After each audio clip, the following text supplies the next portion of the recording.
Rob, a poll which has been published today has found that 85% of LGBTIQ Australians actually oppose a plebiscite on marriage equality.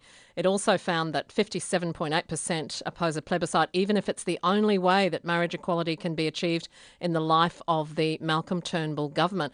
I thought that was pretty interesting considering how big this issue has been for gay and lesbian people in our community. I wanted to catch up with Fiona Anderson on this issue. She's the director of the local Sunshine Coast Rainbow Network and a committee member for the Sunshine Coast Pride. Fiona, good morning. Does that figure surprise you? 85% of LGBTIQ Australians opposing a plebiscite on marriage equality? Oh, hi, Annie. No, not at all. Actually, I'm fairly pretty much what I expected. We understand the ramifications of a plebiscite and how that could affect our community. So, no, we don't want one at all. All right. You say the implications of a plebiscite. How would that affect gay and lesbian people, do you think, in our community? Why are you so concerned about it? I don't know if a lot of people know, but the mental health statistics show that the LGBTI community have the highest level of mental health issues as it stands, and this is in relation to vilification, the issues around coming out and how they feel that will affect their relationships with their family, their friends, with the general public. So having a plebiscite means that there's going to be support, but there's also going to be opposition. That opposition is going to be quite vocal, and this is going to bring to the fore the issues around why people don't want to come out. There is still a lot of homophobia out there, and things like advertising to say same-sex marriage is a wrong, it's against the Bible and all that kind of stuff.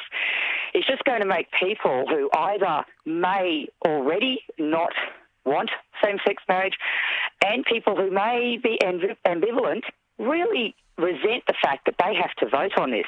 And in turn, this is going to reflect back on our community in the way people will approach us, the respect that we are working on trying to garner, and the general acceptance.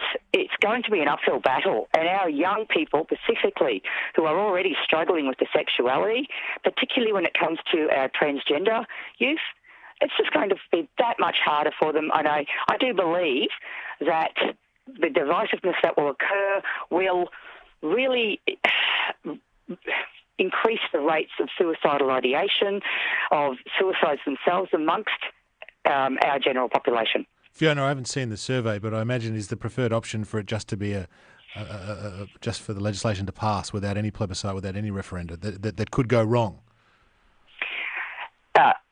Sorry? Well, if you give people a chance, politicians or the general public, a chance to say no on same-sex marriage, would your preference and the community's preference in the LGBTIQ community, would it be for it just to be passed as a piece of legislation like anything else? Well, yeah, that's exactly what we want.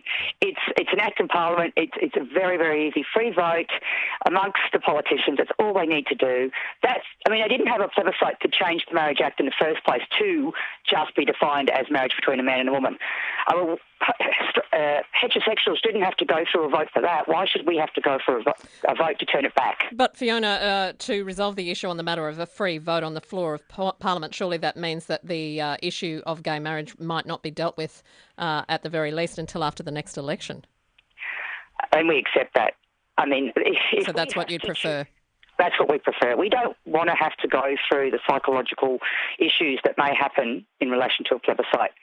We understand that the ACL has already applied for the government to give them funding for their no vote, for their no advertising.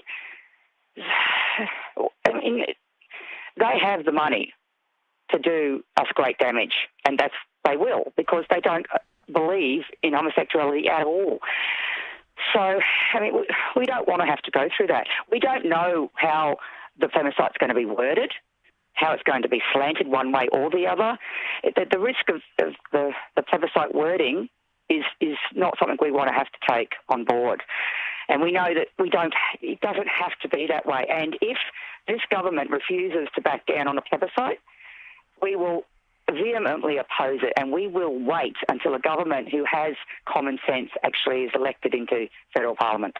Fiona Anderson, thank you so much for speaking with us. No problem. Thank you.